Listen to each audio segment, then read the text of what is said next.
La France est le pays où on fait le plus d'actes médicaux inutiles. 30% des actes médicaux et chirurgicaux sont considérés comme inutiles. Les patients, je vais le dire, mais ça risque de faire hurler encore une fois, sont co-responsables du malaise de l'hôpital. Aujourd'hui, le patient va au supermarché quand il vient à l'hôpital. Il fait jouer la concurrence, il change d'avis, il prend une consultation qu'il ne va pas honorer, puis il va vous envoyer 3 mails en disant « Est-ce que vous êtes sûr que c'est bien ça qu'il faut me faire ?» Bref, il vous fait tourner en bourrique.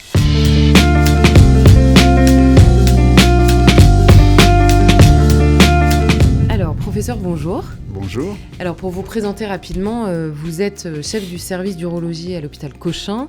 On vous a découvert un peu comme nombre d'autres médecins pendant la crise sanitaire notamment, où vous avez décidé de parler de l'état de l'hôpital, en des termes parfois un peu différents de ce qu'on entendait partout.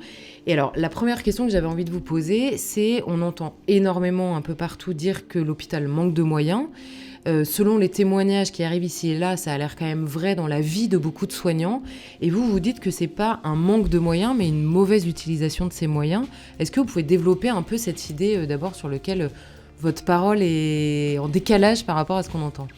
Je crois en fait que en France, les moyens qui sont alloués à la santé sont assez élevés en fait. C'est plus de 11,5% du PIB et en particulier vers l'hôpital.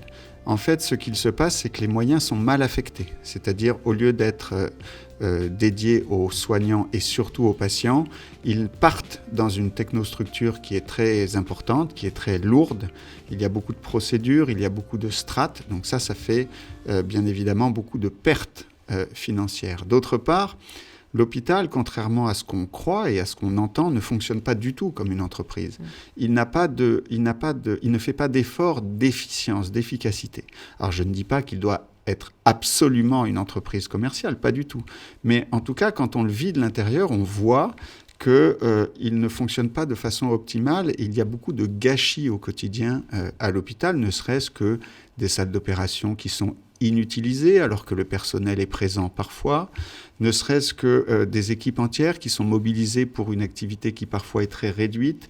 Il y a beaucoup de choses qui sont à réorganiser. Donc tout ça pour dire que je ne crois pas que l'hôpital manque de moyens, ce n'est pas le terme. Ils sont mal utilisés, c'est un peu différent.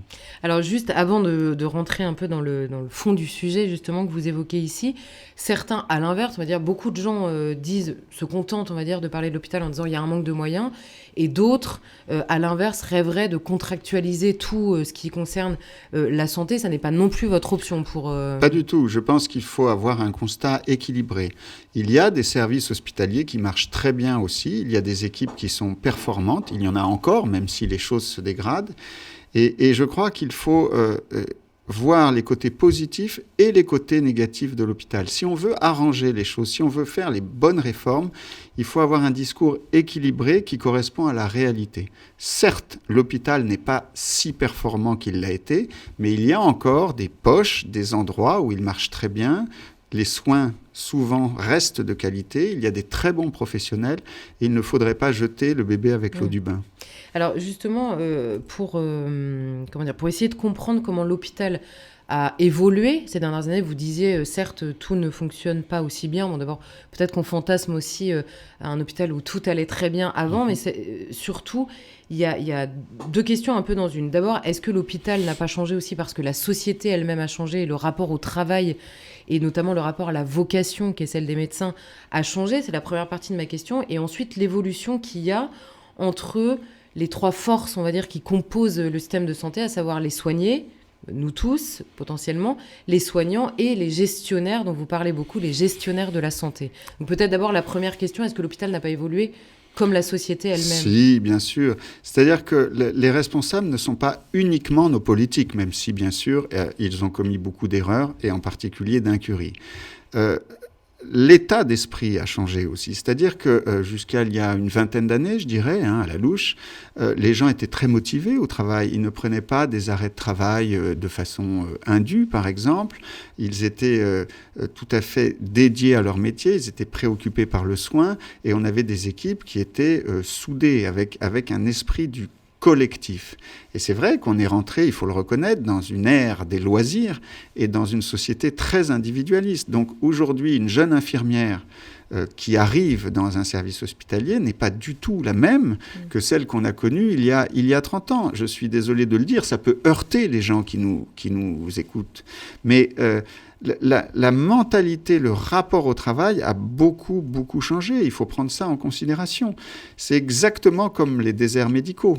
On dit à juste titre qu'il n'y a pas assez de médecins généralistes. C'est peut-être vrai, mais il faut aussi dire que les médecins généralistes d'aujourd'hui travaillent beaucoup moins que ceux qu'on a connus par le passé. Et on considère qu'il faut aujourd'hui 2 jeunes médecins pour remplacer un ancien médecin de campagne. C'est exactement la même chose à l'hôpital. Je parle des infirmières, mais ça vaut aussi pour les médecins et pour les chefs de service. Les gens s'impliquent moins. Donc ça, c'est, vous avez parfaitement raison de le dire, un facteur sociétal qui nous pénalise beaucoup. Et puis, bien évidemment, il y a aussi toutes les erreurs politiques, comme les 35 heures, comme les regroupements des services en pôle, comme la loi HPST, qui a donné une importance trop grande à l'administration et qui a noyé un petit peu les soins. Donc vous avez différentes causes, elles sont très multiples en réalité. Pour en venir à la question du rapport de force entre les 3 entités, vous avez 3 entités qui sont donc les soignés, les soignants et les gestionnaires. Et les gestionnaires, voilà. Vous avez parfaitement raison de résumer les choses de cette manière.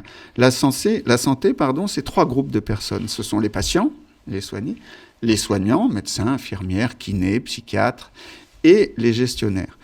À quoi assiste-t-on depuis 30 ou 40 ans ? On assiste en fait à une hypertrophie des gestionnaires. Ça coûte énormément, à la fois en coût direct, en salaire, pour parler crûment, mais aussi en coût indirect, puisque ça a énormément compliqué. Il y a trop de strates, les schémas décisionnels deviennent très compliqués maintenant. On a une 20aine d'agences nationales de santé, on a 18 agences régionales, on a des groupes hospitaliers, on a des CPTS, des communautés professionnelles territoriales de santé. On a mis en place tout un tas d'instances qui d'ailleurs souvent se contredisent, quand elles ne sont pas redondantes d'ailleurs, et ça coûte énormément. Donc il y a beaucoup de moyens qui partent là-dedans. Quant aux soignés, c'est-à-dire les patients, la France se distingue dans le monde par un reste à charge qui est très très faible. C'est-à-dire qu'on est le pays de l'OCDE où les patients, même s'ils ne le reconnaissent pas toujours, ont très peu à payer sur le plan financier. C'est moins de 7% de reste à charge et chaque ministre qui passe donne des nouveaux droits et donne son lot de gratuité dans la santé. Donc, eux ont été préservés. C'est un choix de société qui a été fait en France depuis très longtemps, de préserver les patients du reste à charge. L'accès financier aux soins en France est très, très généreux. Donc, où se portent les efforts ? Finalement, sur les soignants. C'est pour ça que nos infirmières sont mal payées, c'est pour ça que la consultation du médecin généraliste est à 25 €, ce qui est une honte nationale par rapport à d'autres pays, lorsque vous comparez. C'est pour ça que les hôpitaux, souvent, sont vétustes, c'est pour ça qu'on n'a plus d'argent pour investir dans la recherche médicale. Vous voyez, on est obligé de prendre l'argent quelque part. Comme il y a beaucoup d'argent et de plus en plus qui part dans la technostructure chez les gestionnaires, et qu'il y en a de moins en moins qui est demandé aux patients, eh bien, il faut bien le prendre ailleurs, c'est-à-dire sur les soignants. Alors, je voulais revenir justement, alors on comprend que vous nous expliquez que l'évolution, on va dire, du système de santé pèse très très lourd sur les soignants qui, eux, sont actifs aujourd'hui, et c'est d'ailleurs, ça recoupe, on va dire, les témoignages des soignants eux-mêmes à la sortie de cette crise sanitaire absolument épuisée. Vous nous dites aussi que les soignants, comme le reste de la société, a changé son rapport au travail. Et au début de l'été, vous aviez... tout le monde vous était tombé dessus, on va dire, quand vous aviez parlé de certains tirs au flanc à l'hôpital. C'était votre expression. Et j'aimerais vous donner ici l'occasion de nous expliquer exactement ce que vous vouliez dire, parce que tout le monde a extrapolé sur cette formule. Donc, par rapport à ce que vous venez de nous expliquer, qu'est-ce que vous visiez exactement à ce moment-là ? Alors, ce que j'ai voulu dire, ça a été bien sûr assez mal perçu par certains, c'est que dans chaque équipe, dans un groupe, que c'est valable dans le public, dans le privé, à l'hôpital, ailleurs, il y a toujours des gens qui rechignent à travailler. Je les ai appelés, c'est un peu maladroit certes, mais c'est la réalité, des tirs au flanc. Autrefois, jusqu'il y a, je dirais, une 20aine d'années, vous en aviez 1 par service. Ça n'était pas très gênant parce que le nombre, la proportion était faible et surtout on avait plus de personnel d'une manière générale. Aujourd'hui, ce chiffre a beaucoup augmenté. C'est-à-dire que les gens qui s'impliquent dans leur travail sont de moins en moins nombreux. La proportion de gens qui ne veulent pas travailler ou qui font le strict minimum a beaucoup augmenté. Ce sont des gens qui se mettent régulièrement en arrêt de travail, par exemple, et ça pénalise beaucoup les autres. Ce d'autant que nous n'avons plus autant de personnel qu'à l'époque. Donc, en fait, leur proportion croissante est un double problème pour le fonctionnement des services. Pourquoi j'ai parlé de ça ?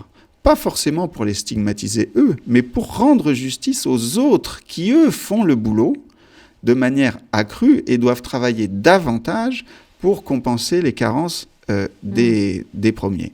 Donc ce que je veux dire, c'est qu'un fossé est en train de se creuser entre ceux qui font le strict minimum, qui finalement ne s'impliquent pas à la tâche, et ceux qui travaillent beaucoup, qui sont nécessairement rappelés sur leur week-end, sur leurs jours de repos, et qui cumulent les heures supplémentaires. C'est à eux qu'il faut rendre justice. Quand on a dit pendant la crise sanitaire, à juste titre, souvent, que les soignants étaient des héros, peut-être, mais c'était peut-être 30% d'entre eux. Il y en a beaucoup aussi qui se tournaient les pouces, puisque les services, certains services, non-Covid, étaient totalement désaffectés. Je le dis d'autant plus facilement que le mien, par exemple, service de chirurgie conventionnelle, faisait partie de ces services qui tournaient au ralenti. Nos infirmières, que j'aime beaucoup par ailleurs, n'étaient pas débordées. Je suis absolument désolé de le dire. Les vrais héros sont ceux qui se sont retroussés les manches et qui sont partis dans les réanimations ou dans les services Covid. Ça, je ne sais pas à quelle proportion ça représente, mais c'est une minorité. Les autres ont continué à travailler dans leurs services respectifs et ils étaient plutôt en sous-activité. La question n'est pas de stigmatiser ces gens-là, mais de rétablir la vérité. Vous comprenez ? Il faut être sincère pour que les gens comprennent ce qui se passe à l'hôpital. Et ce que vous expliquez, si je comprends bien, c'est que non seulement il y a évidemment une injustice qui est flagrante sur la question du travail, mais par ailleurs le système de gestion, on va dire, de l'hôpital ne récompense pas ceux qui font les efforts. J'allais y venir. Nous avons des grilles dans la fonction publique, des grilles salariales qui sont nationales. Donc, pour ceux qui travaillent énormément, qui sont sans cesse rappelés sur leurs jours de repos, comme ceux qui travaillent très peu et qui abusent du système, la rémunération est la même. De la même façon que celui qui va travailler en région parisienne, qui habite à 2 heures de Paris et qui prend le RER tous les matins, va être payé de la même façon que celui qui habite à côté de Toulon et qui met 5 minutes pour venir. Ce sont les mêmes grilles de rémunération. C'est une anomalie totale.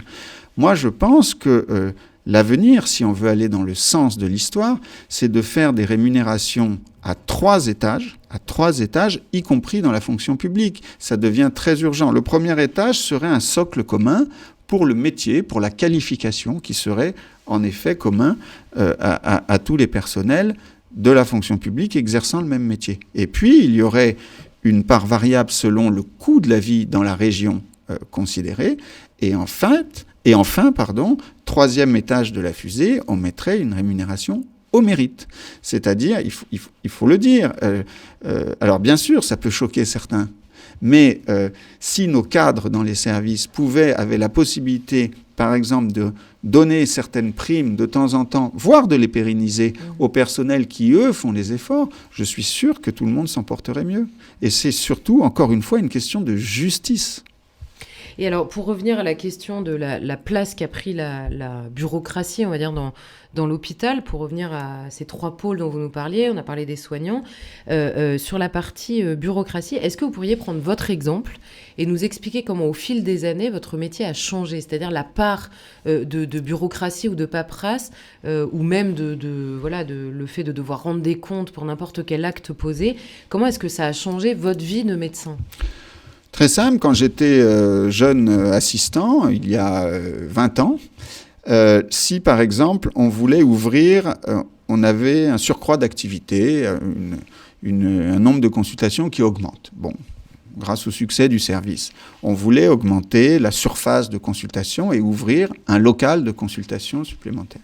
Le chef de service appelait directement, passait un coup de fil à la direction de l'hôpital, lui soumettait une synthèse d'une dizaine de lignes et en 15 jours, on savait si c'était oui ou si c'était non. Si c'était non parce qu'il n'y a pas de budget ou parce qu'il y avait un problème technique ou relevant des travaux, c'était non. Et si c'était oui, eh bien, l'équipe des travaux venait un mois plus tard et ouvrait un autre box de consultation. Ça, c'était il y a 20 ans. Aujourd'hui, vous allez passer par des commissions. Vous allez passer par une commission hospitalière, qu'on appellera la commission des travaux. Vous allez présenter à la direction de l'hôpital, puis à la direction du groupe hospitalier. Puis il va falloir passer dans un COMEX avec les chefs de pôle, les pôles étant des regroupements de services. Donc tout ça va prendre 6 mois et 9 fois sur 10, vous n'aurez pas de réponse. C'est parti à la mer et vous n'aurez pas de réponse. Pourquoi ? Parce qu'il n'y a plus de décideurs. Il n'y a plus de décideurs. Il n'y a plus une seule personne, tellement on a dilué les tâches et compliqué l'organigramme décisionnel. Il n'y a plus une personne qui va vous dire en face, c'est oui ou c'est non. Alors, il y a quand même des projets qui sont menés à terme, mais ces projets-là sont toujours décidés d'en haut. Ça ne part jamais du bas. Quand la direction du groupe hospitalier ou le siège de l'assistance publique a un projet de fusionner 2 services, par exemple, ou d'ouvrir une unité de chirurgie ambulatoire, il va se concrétiser parce qu'il tombe d'en haut. En revanche, un projet qui part d'un besoin du terrain a très très peu de chances de voir le jour. Et alors sur la dernière partie, on va dire, de ces 3 pôles, c'est la question des soignés. Alors vous avez dit que ça avait été une priorité, un choix de société que d'accentuer ou en tout cas de préserver la gratuité quasiment totale des soins. Est-ce que l'état d'esprit ou le comportement des patients a changé au fil des années ? Énormément. Les patients, je vais le dire, mais ça risque de faire hurler encore une fois, sont co-responsables du malaise de l'hôpital. Nous avions autrefois des patients disciplinés, parfois un peu trop dociles. On les voyait en consultation, on les opérait, on les voyait un mois plus tard. Ils étaient souvent contents, toujours reconnaissants. Ils apportaient un petit cadeau pour les infirmières, une boîte de chocolat, une carte. Aujourd'hui, le patient va au supermarché quand il vient à l'hôpital. Il fait jouer la concurrence, il change d'avis, il prend une consultation qu'il ne va pas honorer, puis il va vous envoyer 3 mails en disant « Est-ce que vous êtes sûr que c'est bien ça qu'il faut me faire ?» Bref, il vous fait tourner en bourrique. Pourquoi ? Parce que tout lui est dû. Je sais que ce discours est difficilement entendable parce qu'il y a des zones sous-dotées, des déserts médicaux, et c'est une réalité que je ne nie pas. Je parle des endroits où les patients ont accès à un médecin.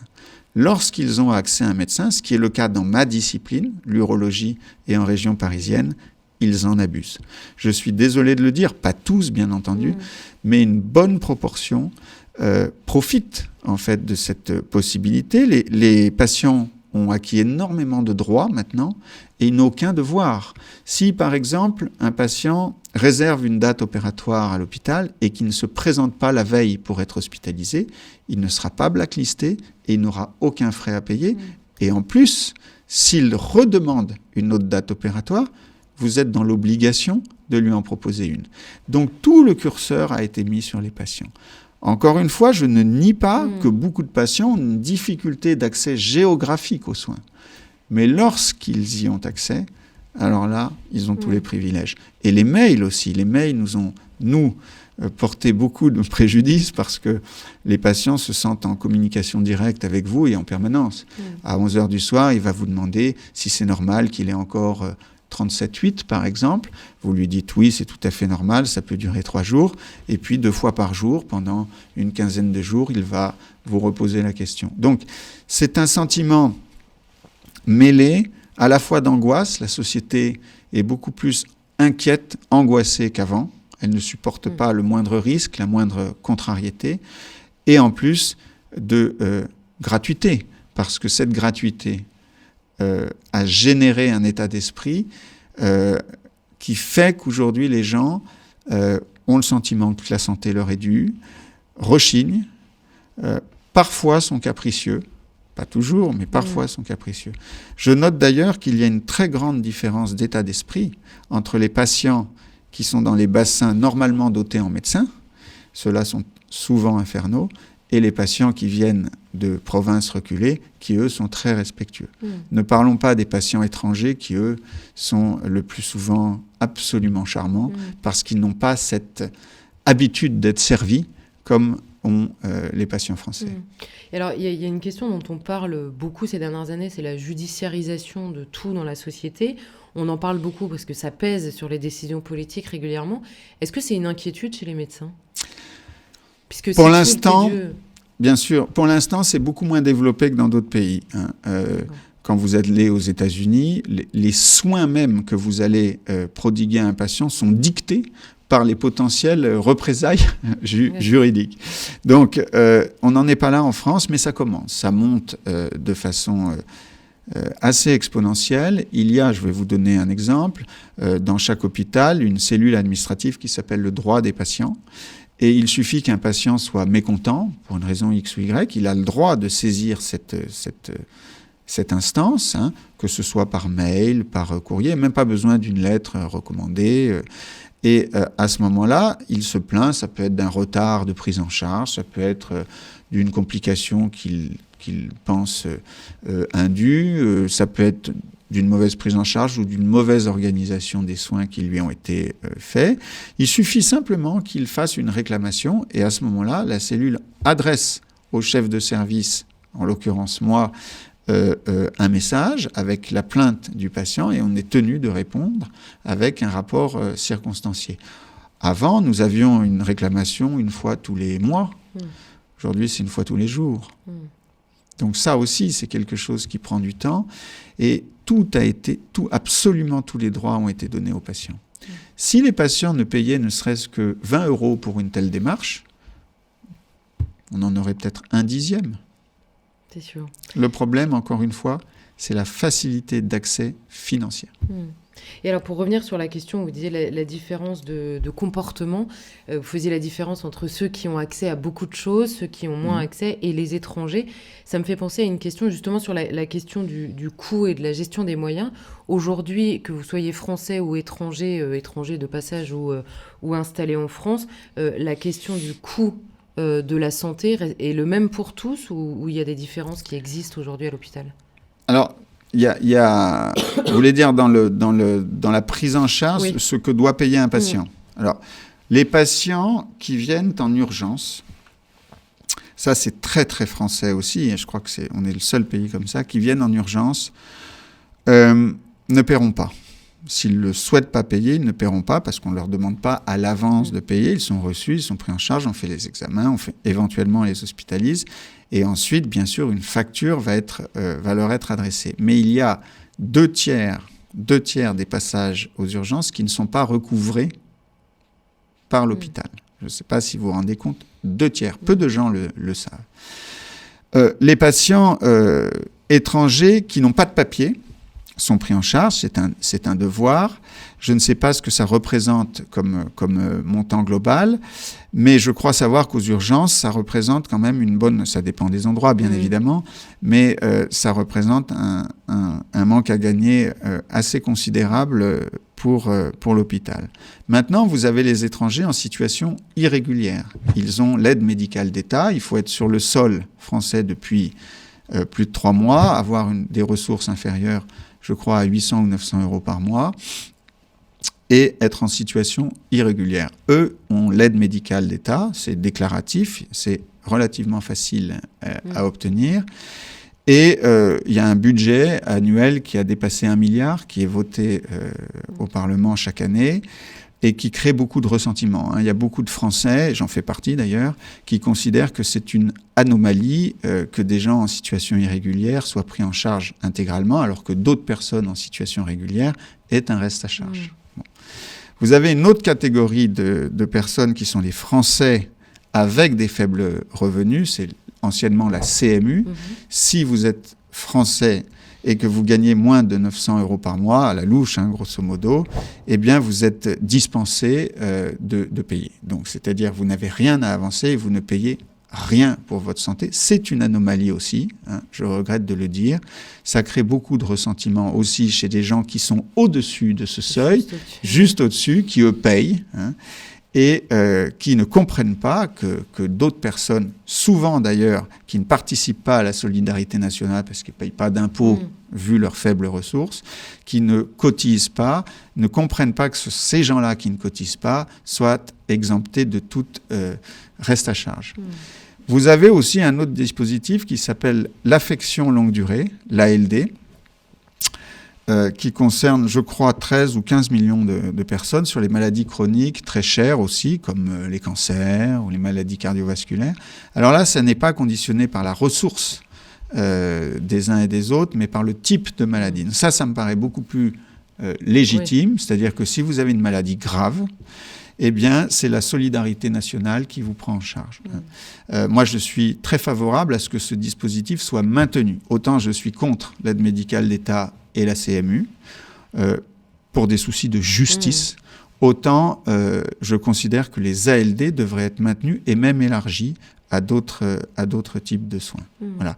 Et puis, vous avez les gens qui ne relèvent d'aucune de ces catégories et qui payent les soins, donc avec un reste à charge, avec des dépassements d'honoraires quand ils vont dans le secteur libéral. Mais même pour eux, je suis au regret de vous dire que les soins sont très, très, très, très peu chers. Moi, je vois régulièrement des gens qui s'offusquent d'avoir à payer 100 ou 200 euros de dépassement d'honoraires à un chirurgien, ou même 500 euros pour une opération, mais les mêmes personnes iraient aux États-Unis, elles paieraient 40 000 $. Ou même chez nos voisins belges ou suisses, le coût serait multiplié par 4 ou 5. Donc, ce que je veux dire, c'est que même chez les gens qui payent leurs soins et qui ont l'impression de payer très cher, en réalité, l'accès financier est très, très sécurisé. Les gens payent très peu, très, très peu pour leur santé en France. Et s'ils allaient voir ce qui se passe autour, ils reviendraient très heureux d'être soignés en France et d'y vivre. On se rendrait compte aussi de la préciosité, on va dire, aussi. Et de la générosité du système. D'ailleurs, j'en veux pour preuve le nombre de gens expatriés qui quittent la France en disant « c'est un pays épouvantable, on est surtaxé, on paye trop d'impôts, je vais là où la fiscalité est plus clémente, au Portugal, en Suisse, en Belgique, beaucoup en Angleterre. Mais dès qu'ils ont une entorse ou un pépin de santé, ils reviennent en France. » Et est-ce que, alors là, vous nous avez dressé plusieurs... Enfin, vous avez, on va dire, mis la lumière sur plusieurs problèmes, sur la complexité, mais qui est quand même accessible, on va dire, des problèmes de l'hôpital aujourd'hui. Est-ce que vous... Alors d'abord, quel est votre regard sur les fameux états généraux qui ont suivi ou accompagné la crise sanitaire sur l'hôpital? Et est-ce que vous avez l'impression, sur ces données, que les hommes politiques, de manière assez générale, sont conscients du problème ou pas systématiquement à côté ? Je pense qu'ils sont conscients du problème, mais qu'ils continuent à tenir le même discours, à savoir l'État nounou, je suis là pour vous protéger, plus de gratuité des soins, encore et encore. Les 2 premières mesures de notre nouveau ministre, François Braun, ont été les suivantes. 1, faire 3 consultations préventives gratuites dans la population générale à l'âge de 25 ans, 45 ans et 65 ans, gratuites, il a bien insisté. 2, élargir la gratuité de la pilule du lendemain aux femmes au-delà de 26 ans. C'était déjà gratuit, mais en dessous de 26 ans. Il l'a élargi au-delà de 26 ans. C'est pour vous dire l'état d'esprit. L'état d'esprit, c'est préserver à tout prix la gratuité des soins, ou la quasi-gratuité des soins, au détriment des soignants, d'une certaine manière, et surtout sans toucher à la technostructure. Moi, je crois qu'il faut faire l'inverse. C'est très difficile à faire, ça prendrait énormément de temps, bien sûr. Je pense qu'il faut trouver une façon juste de mieux rémunérer les soignants, tous, de leur donner beaucoup plus de liberté, de miser sur eux au lieu de les contraindre, de mettre à contribution les patients et de réduire drastiquement les gestionnaires, à savoir la technostructure. Je n'ai jamais entendu un responsable politique tenir ce genre de discours. Pourquoi ? Parce que ça n'est pas démagogique. Eux, qu'est-ce qu'ils font ? Ils flattent l'opinion. Un homme politique, une personnalité politique, par définition, se doit de flatter l'opinion. Ce qui n'empêche pas derrière, parfois, de faire des coups bas et de supprimer par-ci, par-là quelques remboursements. Mais en tout cas, dans le discours, on entend toujours le même, quel que soit d'ailleurs le bord politique. Je crois qu'il faudrait avoir le courage, parce que le constat, tout le monde le fait. Je pense que ce dont je viens de vous parler en préliminaire, en propos préliminaire, je pense que tout le monde l'a compris parmi nos dirigeants politiques. Mais une fois le constat fait, il faut passer à l'acte. Je pense qu'il faut 10 ans pour faire ça, c'est-à-dire c'est quand même un temps très très long, pour rééquilibrer les pouvoirs, redonner un peu du sens et des responsabilités aux soignants, mieux les valoriser, mettre à contribution les patients, en tout cas certains patients, et vraiment réduire les coûts liés à la gestion. Mais qui va s'attaquer à ça je me pose la question. Mais alors justement, avant de rentrer peut-être un peu plus dans le détail de ce changement et des solutions que vous pouvez imaginer ou apporter sur ces problèmes, la dernière chose, c'est de tout ce que je comprends, il faudrait, votre message de fond, c'est que nous, patients, comprenions que quand on réclame, on va dire, une assistance de l'État au moment d'être soigné, ça pèse depuis des années sur les soignants, uniquement sur les soignants. Donc quand on les applaudit et que d'un autre côté on exige la gratuité des soins, c'est ça qui se passe concrètement. C'est vraiment ça que vous nous expliquez au fil des années. Oui, mais les gens ne s'en rendent pas compte. Ils ne savent pas. Ils considèrent, et parfois à juste titre, qu'ils payent beaucoup d'impôts et qu'en retour, les soins doivent être gratuits. Moi, j'ai une approche différente. Je pense que les gens qui payent beaucoup d'impôts doivent, en retour, recevoir des soins lourds et coûteux gratuitement, mais pas les soins légers. Je pense que la vraie différence, elle est là. À mon avis, vu le vieillissement de la population, le coût que ça représente pour la sécurité sociale, aujourd'hui, les traitements ont un coût faramineux. Quand vous faites une chimiothérapie, c'est parfois plusieurs centaines de milliers d'euros. Et puis aujourd'hui, on ne meurt plus. Vous avez un cancer, puis un deuxième, puis un troisième. Donc les gens vieillissent, et c'est une bonne nouvelle en soi. Sauf que toutes ces maladies chroniques et tous ces traitements lourds coûtent de plus en plus d'argent. Donc la vraie réforme à faire de mon point de vue, et encore une fois, ça n'est pas un discours antisocial, c'est un discours de bon sens. La vraie réforme, c'est de rembourser complètement les soins lourds et de mettre à charge des patients ou des complémentaires les soins légers. Je sais que c'est difficile à entendre, mais c'est inévitable. Et la plupart des pays, la grande majorité des pays le font. Et d'autant que quand vous développez cette idée-là, alors pour justement passer au cap des solutions, vous répartissez, on va dire, les soins dans différentes catégories.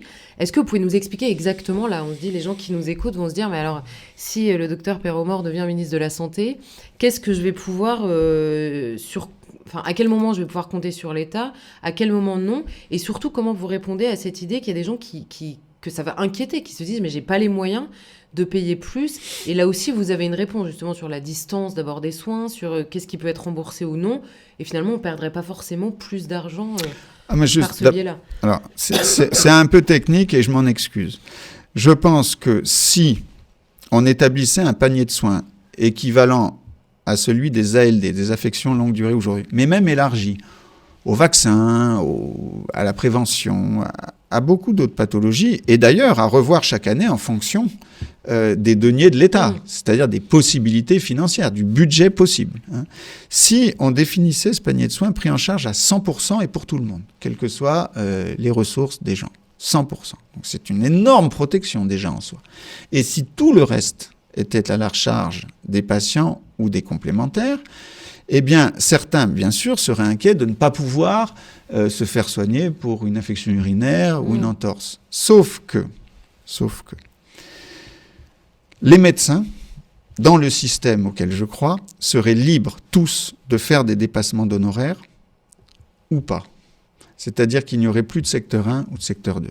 C'est aux médecins de décider, en fonction de la personne qu'ils ont en face d'eux, de demander ou non des dépassements d'honoraires. Le système que je propose générerait tellement d'économies pour la sécurité sociale que le ticket modérateur, c'est-à-dire le tarif opposable par lequel on est remboursé par la sécurité sociale, serait nettement augmenté. Donc les médecins spécialistes, les chirurgiens, le cardiologue, n'auraient finalement pas tant besoin que ça de demander des dépassements d'honoraires. Vous savez, j'ai connu l'époque, quand j'étais jeune, en Ardèche, j'habitais, mon père était médecin généraliste. Il n'y avait pas la CMU à l'époque, il n'y avait pas l'aide médicale d'État. Et il y avait des gens pauvres. Eh bien, les gens qui n'avaient pas les moyens ne payaient pas. C'était à l'appréciation du médecin. Il donnait une volaille, un cajot de cerises, ou rien du tout. Ça marchait très bien sans l'État. L'État a voulu se substituer aux professionnels, à mettre son nez partout, à tout organiser à sa manière. Ça coûte trop cher. Il faut que l'État s'occupe des choses très importantes, régaliennes, c'est-à-dire les maladies graves. Tout le reste, c'est entre le patient et son médecin. Je suis convaincu que beaucoup de médecins s'adapteraient aux ressources des patients. Je suis convaincu que très peu de médecins refuseraient les gens pauvres. Et de toute façon, le taux de remboursement de la sécurité sociale... Vous venez de dire que beaucoup de médecins refuseraient les gens pauvres. Peu de médecins. Peu, pardon. Et de toute façon, le remboursement par la sécurité sociale avec un tel système, ce ne serait pas 25 € la consultation chez le généraliste. Ce serait 50. Il n'aurait plus besoin de demander des dépassements d'honoraires. D'autant que vous expliquez aussi au fil de vos interventions qu'aujourd'hui, ce système-là du remboursement coûte finalement beaucoup plus cher que si nous devions payer. C'est-à-dire qu'une radio que l'on devrait payer nous-mêmes reviendrait moins cher en soi que ce que paye aujourd'hui l'État. C'est ce que je crois. Alors, il faut faire des calculs savants pour avancer une telle hypothèse, mais c'est ce que je pense. Je pense même, si vous voulez, que cette quasi-gratuité, où plus personne ne se rend compte de rien, ni les patients, ni les médecins d'ailleurs, génère des actes indus, une inflation d'actes. La France est le pays où on fait le plus d'actes médicaux inutiles. 30% des actes médicaux et chirurgicaux sont considérés comme inutiles. Quand plus personne ne se rend compte du coût, vous imaginez, personne ne va faire attention. Quand le patient doit payer, ne serait-ce qu'un peu, le médecin va être en difficulté face à lui. Il ne va pas lui demander sans arrêt des examens inutiles. Donc, ne serait-ce que pour la pertinence des soins et des prescriptions, pour faire un bon examen clinique, demander 1 ou 2 examens, uniquement ceux qui sont indispensables, eh bien, je crois qu'il faut que ce soit un peu payant. Parce que si personne ne paye, si vous avez juste, avec le tiers payant, à introduire une carte dans un terminal, comme ça, et que ça part directement facturé à la sécurité sociale, sans que ni le patient ni le médecin se rendent compte de ce que ça coûte à la collectivité, eh bien, c'est source d'une gabegie absolument considérable. Sans même parler des abus et des fraudes.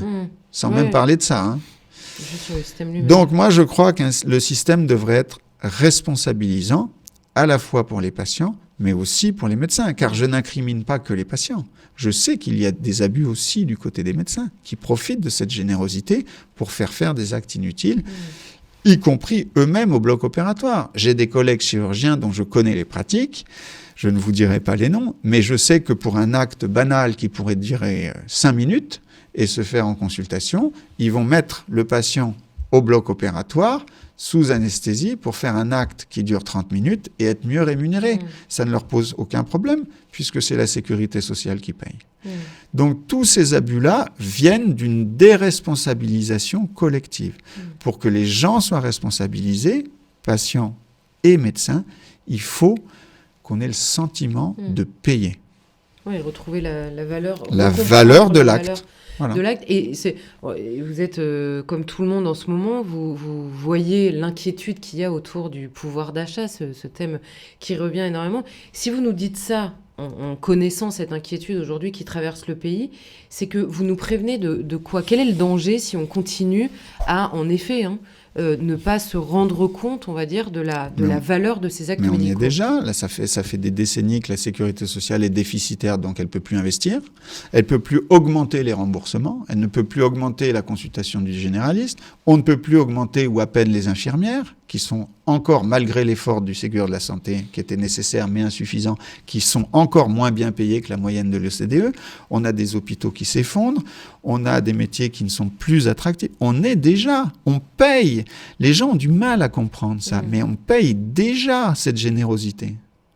Tout l'argent qui est jeté par les fenêtres à cause de la générosité du système, on le paye déjà.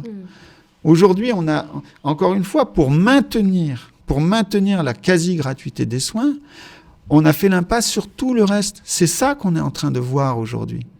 On a des déserts médicaux absolument partout en France. On a des hôpitaux, pour certains, qui sont dignes du tiers-monde. On n'innove plus dans la recherche médicale, ou en tout cas beaucoup moins qu'avant. Mais ça, c'est parce que on n'a plus le budget pour le faire.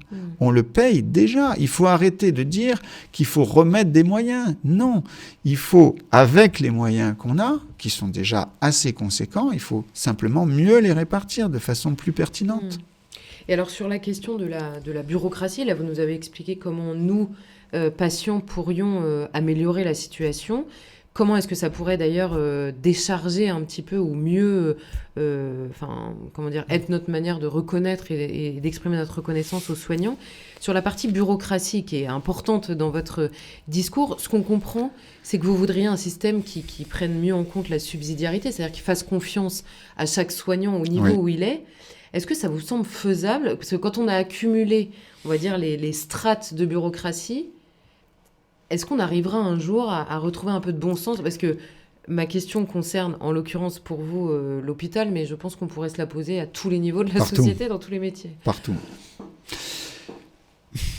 Je pense qu'on y arrivera un jour, mais après un choc, après un effondrement. Peut-être dans 20 ans, 30 ans, je n'en sais rien, bien sûr. Mais je pense qu'on retrouvera la voie de la raison. Juste une chose. On me demande souvent s'il y avait une mesure que j'aimerais voir arriver à l'hôpital. L'hôpital, aujourd'hui, est sclérosé. Il n'avance plus, les projets sont bloqués, les décisions sont très longues à prendre. Voilà ce que moi j'aimerais voir, et ça existe dans plein d'autres pays. Des vrais chefs de service, autonomes, avec un budget. Moi, Michael Perromort, chef de service d'urologie, on me donne 2 millions d'euros par an et je les utilise comme je veux, en vrai chef d'équipe, pour recruter des infirmières, c'est moi qui les choisis, pour acheter des équipements, pour mener des projets de recherche, c'est moi qui décide. Un vrai patron. En revanche, en contrepartie, chaque année ou tous les 2 ans, je rends des comptes à la communauté, à la direction de l'hôpital, aux finances et à mes collègues chefs de service. On rend des comptes et si j'ai mal fait, mon budget est amputé ou même je suis démis de mes fonctions. Ça, c'est responsabilisant et ça marcherait beaucoup mieux et ça restaurerait en plus auprès du personnel un sentiment d'appartenance à une équipe qui a été totalement diluée. Qu'est-ce qui se passe dans l'hôpital français aujourd'hui ? Moi, je suis chef de service. Je n'ai aucun budget. Si je veux acheter une blouse, je le fais moi-même. Parce que si je dois passer par la voie régulière, elle va arriver au bout de 3 mois, si elle arrive un jour. Je n'ai aucun budget pour acheter des équipements, pour recruter.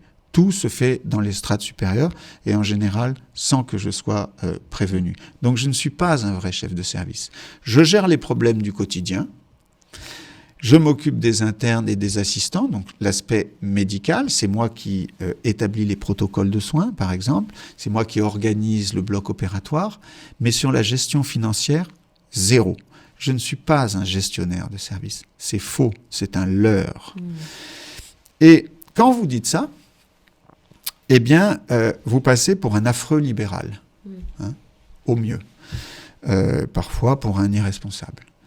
Mais si vous voulez que les gens gèrent bien leur équipe, qu'ils fassent attention à l'argent dépensé, qu'ils évitent justement le gaspillage, eh bien, il faut leur donner les clés de la bourse.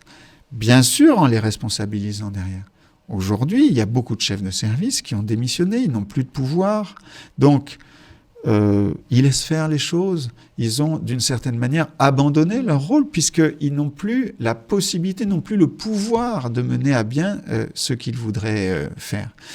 Par contre, en cas d'erreur, ils ne sont jamais démis de leurs fonctions. Donc, c'est totalement déresponsabilisant. On a mis en place à l'hôpital un système totalement déresponsabilisant. Les malades ne sont pas responsabilisés. Ils ont tous les droits, ils ne payent rien. Les médecins sont totalement déresponsabilisés parce qu'ils n'ont pas le pouvoir d'embaucher eux-mêmes ou d'acheter le matériel. Les infirmières sont mutualisées entre les services, utilisées comme des pions, elles sont totalement déresponsabilisées aussi. Et la direction, elle, ne rend aucun compte aux médecins ou aux malades. Elle rend des comptes à sa hiérarchie et aux agences régionales de santé. Donc on a mis en place un système qui ne marche plus. Pourquoi ? Parce que chaque acteur n'est pas responsable de ses actes. Comment est-ce que vous expliquez, parce que votre discours, alors il pourrait être contesté sur tel point ou tel point, mais il est assez cohérent et il est aussi assez rare. Comment est-ce que vous expliquez enfin assez rare, en tout cas publiquement, comment est-ce que vous expliquez qu'il y a une sorte d'inertie dans le commentaire sur l'hôpital, où on se limite finalement à dire on manque de moyens, les soignants sont maltraités, ce que d'ailleurs vous confirmez dans cette gestion-là, et voilà, qu'on s'arrête un peu là dans l'analyse aujourd'hui. Je pense qu'il y a deux choses. D'abord, personne ne prend la peine d'aller au fond des choses. D'ailleurs, je vous remercie de cet entretien qui me surprend par sa profondeur. C'est très très rare qu'on demande à quelqu'un d'aller vraiment au bout de ses arguments. Dans l'espace public, c'est extrêmement rare. Je le sais parce que régulièrement, je fais des interviews. En général, ça dure 10 minutes et on reste en surface. Donc, c'est très rare d'aller au fond des choses quand on interroge quelqu'un, qui que ce soit d'ailleurs, d'une part. Et d'autre part, il y a des tabous. En France, il y a beaucoup de tabous qui demeurent. La sécurité sociale est un totem. Moi, médecin de l'hôpital public qui propose qu'on dérembourse les soins légers, vous ne pouvez pas savoir la bronca que ça peut générer chez certaines couches de la population. Il y a des tabous. Il y a beaucoup de tabous sur d'autres sujets, sur l'éducation, sur la sécurité. Il y a des choses que les gens ne veulent pas entendre. Je le sais très bien pour le vivre. Parce que si, par exemple, j'écris un article, ce que vous avez mentionné, sur l'augmentation du nombre de gens désinvestis au travail à l'hôpital. Tout le monde, quelque part, le voit, le perçoit, le sent. Mais quelqu'un qui le dit, ça n'est pas acceptable. Et donc, on va tout de suite le ranger dans le camp des agresseurs, dans le camp du mal. C'est un peu comme l'histoire de la pandémie. Pour l'avoir fait à plusieurs reprises, pour avoir critiqué de temps à autre ou émis des doutes, par exemple, sur la qualité du vaccin qu'on nous a j'étais systématiquement mis dans le camp des anti-vaccins, ce que je ne suis pas. Donc on a artificiellement, on met en place des guerres de tranchées, alors que souvent la réalité est beaucoup plus complexe. Mais pour appréhender une réalité complexe, il faut prendre la peine de poser des questions. Alors j'imagine que justement ces interviews que vous avez faites ont forcément attiré, on va dire, l'attention de certains responsables politiques qui ont dû venir vous poser des questions, essayer de comprendre, en tout cas qu'ils soient d'accord ou pas d'ailleurs avec les solutions. Est-ce que vous voyez une différence, parce que c'est vrai sur d'autres sujets, quand vous parlez en privé d'hommes politiques qui comprennent quel est l'enjeu, quel est le problème, encore une fois, qui prennent une partie de vos solutions, le tout, qu'ils comprennent la cohérence ou la discutent, peu importe, et le discours public, parce que c'est assez facile, de ce que je comprends de ce que vous dites, c'est assez facile finalement d'arriver sur dans le débat public et de se dire on a un problème dans la gestion de l'hôpital, les soignants sont maltraités, par ailleurs les Français n'ont plus d'argent, donc il faut poursuivre cette gratuité des soins, et à la fin évidemment on n'a pas de solution puisque c'est le beurre et l'argent du beurre, on sait depuis longtemps que c'est compliqué à gérer. Donc est-ce que c'est un manque de courage que d'affronter clairement ce problème-là, mais est-ce que vous voyez des hommes politiques quand même qui arrivent à l'appréhender, ce problème réellement ? Je n'en vois pas. Alors, bon, moi, je n'ai pas de lien étroit avec des responsables politiques de premier plan. Je connais quelques personnalités politiques, mais pas de premier plan. Je pense que les hommes politiques s'inhibent eux-mêmes, en fait, parce qu'ils veulent flatter. C'est le propre d'une démocratie. Vous voulez que les gens votent pour vous, ou vous approuvent. Et je ne remets pas en question la démocratie, c'est pas ça mon sujet, mais malheureusement, ça vous pousse à cacher ou mettre sous le tapis certains sujets et parfois même à dire le contraire de ce que vous pensez. Je peux vous dire, mais je ne citerai pas qui, que je sais de sources sûres que certaines personnalités politiques de premier rang trouvent que l'aide médicale d'État, c'est un exemple parmi d'autres, est totalement injustifiée et coûteuse, mais que publiquement, ces mêmes personnalités disent l'inverse. Ça, je le sais, par exemple. Hein. Donc, il y a cette volonté de plaire à l'opinion, ou plutôt de ne pas déplaire. Parce que et puis parfois l'opinion médiatique, puisque l'aide médicale d'État, je suis sûre que ce soit impopulaire par ailleurs. Tout à fait. Mais donc, je crois, en effet, qu'il y a un manque de sincérité, au mieux, un manque de courage aussi, probablement. Parce qu'ils ont peur de lever les tabous. Et ça manque beaucoup de gens, parce que moi, je vois beaucoup de gens en consultation qui me parlent de tous ces sujets, et c'est vrai que ça, c'est un ressentiment qui apparaît souvent dans l'esprit des gens. Ils ont bien l'impression que les dirigeants politiques disent pas ce qu'ils pensent, ne pensent pas ce qu'ils disent, etc. Et c'est un vrai problème. On aurait besoin, excusez-moi de faire une digression, mais on aurait besoin de gens sincères, honnêtes, qui disent les choses le plus simplement possible, avec bon sens, même si parfois ça ne plaît pas. Si on expliquait bien les choses aux gens, je suis sûr que ça passerait mieux. Oui, qui affrontent en tout cas la réalité, voilà. Et parfois la difficile réalité. Et j'ai une question qui me vient là, parce que voilà, on parle du débat public et de la manière d'aborder l'hôpital, qui n'a pas grand-chose à voir avec là où on en était, mais cette question des lits dans les hôpitaux, qui a été une sorte de totem, on va dire, évidemment, au début du Covid. Et depuis, alors on avait un ministre de la Santé à l'époque qui nous avait dit c'est terminé, tout ça, évidemment, on va prendre soin de l'hôpital. Et on apprend ces derniers jours que des lits continuent à fermer. Quelle est cette histoire de lit, j'ai envie de dire? Ma question est très large. Alors, qu'est-ce qu'il faut comprendre, on va dire? C'est difficile pour moi aussi d'y répondre, parce que c'est très hétérogène. Vous avez des services qui tournent peu, où les patients sont gardés trop longtemps, parce que les pratiques sont trop anciennes, voire archaïques, où il y a trop de lits. Je le sais, je le vois. Et vous avez d'autres services où il n'y a pas assez de lits. Et donc, pour les gestionnaires qui, eux, sont assez loin du terrain, c'est eux qui prennent les décisions, en l'occurrence. Ça, c'est un problème, quand même. C'est que les décisions à l'hôpital sont prises par les gens qui ne soignent pas les malades. Bon. C'est très difficile de faire la part des choses.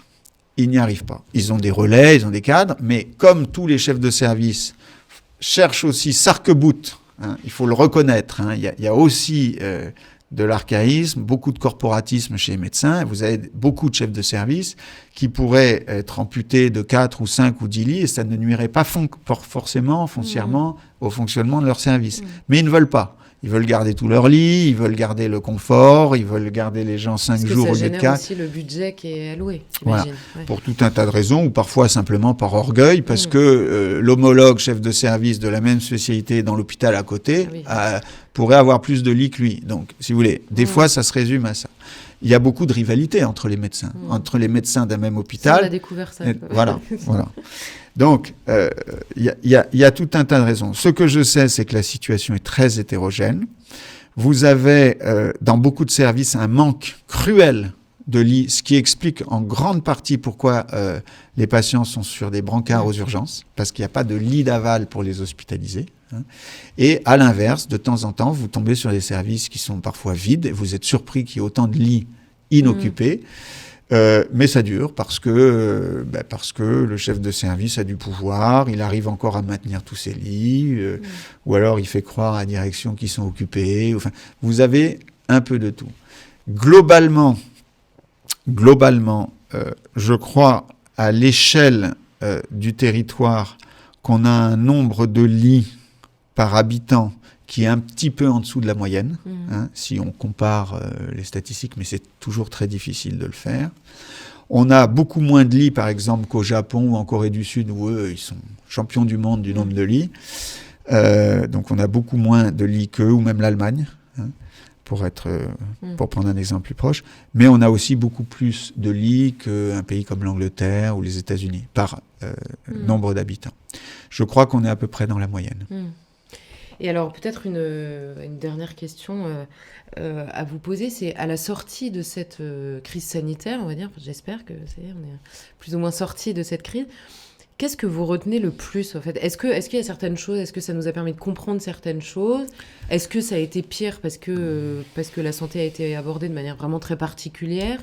Est-ce que le spectacle, justement, j'y pense, parce que vous parliez de la rivalité possible entre certains médecins, est-ce que le spectacle donné, même des contradictions, nous a fait comprendre d'abord que la santé, parfois, est objet de batailles qui peuvent être légitimes? Est-ce qu'au contraire, ce spectacle vous a affligé parce que ça a donné un mauvais exemple? Est-ce que ça a généré des interrogations dans le monde politique? Qu'est-ce que vous retenez vraiment de cette crise sanitaire qui pourrait être bénéfique, évidemment, pour l'hôpital ou pour le système de santé de manière générale? J'en retiens bien sûr beaucoup de choses. S'agissant du comportement des médecins, de mes collègues, j'ai été particulièrement frappé de voir que beaucoup de médecins, pas tous, mais beaucoup, prônaient des mesures très dures, liberticides pour la population et inefficaces. Je pense au confinement et au pass sanitaire. Moi qui ai prêté le serment d'Hippocrate, jamais je n'aurais imaginé qu'autant de médecins, par exemple, pouvaient prôner le pass vaccinal, qui est une mesure antidéontologique. Il s'agissait quand même de restreindre l'accès à des activités courantes à certaines personnes sur un critère sanitaire. C'est une première à ma connaissance. Bon, je ne veux pas rentrer dans les détails, mais j'ai été surpris du nombre de médecins qui adhéraient à ces mesures. Que les politiques poussent pour ces mesures ne m'a pas tellement étonné, mais que des médecins, des confrères qui sont censés penser à la santé en général dans la population et prôner le confinement puis le pass, ça m'a sidéré. Bon, ça c'est ma première remarque. Après, sur l'évolution de l'hôpital, j'ai été déçu par les effets de cette épidémie. Pendant l'épidémie, de façon très paradoxale, il s'est passé quelque chose de magnifique à l'hôpital. La bureaucratie a disparu, les soignants ont été mis en avant, ils ont repris les rênes, et il y a eu des très très beaux moments, même si moi je ne travaille pas en réanimation, de solidarité. Le patient, on avait retrouvé la priorité donnée aux patients, aux soins. Donc, il est possible de retrouver l'hôpital l'enthousiasme, l'efficacité, je l'ai vu. Je l'ai vu et j'en ai été heureux, très heureux. Mais après, on est revenu. L'hôpital a retrouvé ses travers, sa lenteur, son inertie, ses guerres d'ego, ses luttes de pouvoir, avec en plus une grande démission de beaucoup de personnel. Les infirmières, pour certaines, s'étaient beaucoup investies, sont parties, elles ont changé de métier, elles sont parties en intérim ou dans des cabinets privés. Et ça a accéléré, en fait, de manière un peu inattendue, la chute de l'hôpital. L'hôpital va mal depuis 20 ou 30 ans. Et ça a été un phénomène, après un sursaut positif, on a assisté à une chute brutale. Je ne suis pas sûr que l'hôpital s'en remette. Oui. Et comment justement, parce que c'est vrai qu'on voyait des images même extrêmement émouvantes de soignants et d'ailleurs de strates, on va dire, différentes, tous unis justement pour s'en sortir. On a compris, et c'est pour ça que je vous dis finalement on a retrouvé un peu l'hôpital qui fonctionnait tout seul, on va dire sans la bureaucratie, parce qu'on a compris qu'on devait le passage du moment très difficile de cette crise aux soignants sur le terrain à côté des malades. Comment vous expliquez que justement derrière il y a autant en effet de soignants qui disent c'est plus possible, en fait, c'est plus possible, que ça n'ait pas généré au contraire un enthousiasme pour changer les choses plutôt que de... On avait déjà des gens qui partaient, les infirmiers. Je crois que le métier du soin, il faut le dire, n'attire plus. N'attire plus les jeunes, ou en tout cas beaucoup moins qu'avant. Il y a des problèmes de rémunération, des problèmes de valorisation, des problèmes de conditions de travail, les gens en ont marre d'être déplacés. On a déstructuré les équipes en fusionnant les services, en faisant des plateaux communs, des blocs opératoires communs avec plusieurs équipes, ce qui fait que les gens n'ont plus ce sentiment d'appartenance à une équipe comme on avait dans les anciens services un peu patriarcaux ou mandarinaux, entre guillemets. Et donc, c'était déjà en train de s'effriter. Le Covid a accentué un phénomène très présent, en tout cas chez la nouvelle génération, c'est la volonté de préserver sa qualité de vie. Et le travail passe au second plan. Je le déplore, je le constate tous les jours. Les gens ne veulent plus aujourd'hui, enfin une grande partie, pas tout le monde bien sûr, mais une grande partie ne veulent plus travailler dur, avoir des conditions pénibles, ne veulent plus que leur travail empiète sur les loisirs, sur leur vie personnelle. Je suis très très inquiet de ça, très très inquiet. Je pense que ça va durer. Et quand bien même nos politiques prendraient des bonnes mesures pour réorganiser le système de santé et l'organisation de l'hôpital, je ne suis même pas sûr qu'on pourrait récupérer tous les gens qui s'en vont, dans la mesure où, franchement, on a une désaffection des métiers de la santé. Donc le Covid a été cet accélérateur. Et on a même vu d'ailleurs chez les patients un changement aussi d'état d'esprit. Les patients qui déjà étaient très... inquiets, parfois hypocondriaques, sont devenus carrément hystériques. C'est-à-dire que le Covid a aggravé, a accentué cette peur panique du moindre risque, du moindre bobo, et ça a beaucoup perturbé psychologiquement les gens et la société en général. Bah écoutez, professeur, un grand merci pour toutes ces explications. Non, vraiment, merci beaucoup, parce que c'est vrai que c'était parfois technique, parfois un peu plus complexe, mais voilà, on comprend... beaucoup de choses. Donc, merci beaucoup. Merci à vous. Merci.